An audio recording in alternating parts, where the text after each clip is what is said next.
శ్రీమద్ భగవద్గీత ఏది శాశ్వతమో ఏది అశాశ్వతమో చెప్పేది శ్రీమద్ భగవద్గీత. పాపపుణ్యాలకు వివరణిచ్చేది, ఎవరు పండితురో ఎవరు పామరుడో చెప్పేది శ్రీమద్ భగవద్గీత.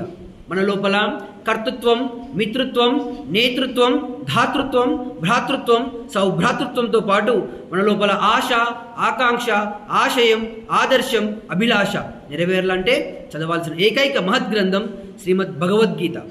బురదలో ఉన్నప్పటికీ కలువలు పవిత్రమైనవే, విషపు తేనెటీగల మధ్య ఉన్నప్పటికీ తేనె అమృతమే, గంజాయి మొక్కల్లో పెరిగిన తులసి దైవస్వరూపమే. జీవిస్తున్న స్థలాన్ని బట్టి, చుట్టూ ఉండే జనాన్ని బట్టి అంచనా వేయకూడదు. పరిస్థితులు ఎంత కఠినంగా ఉన్నా సరే మనం మనలాగా ఉండడమే నిజమైన వ్యక్తిత్వం. పరిస్థితి మారదు, గ్రహస్థితి మారదు, మన యొక్క మనస్థితి ఎప్పుడైతే మార్చుకుంటామో జీవన గమనం అనేది తప్పకుండా మారే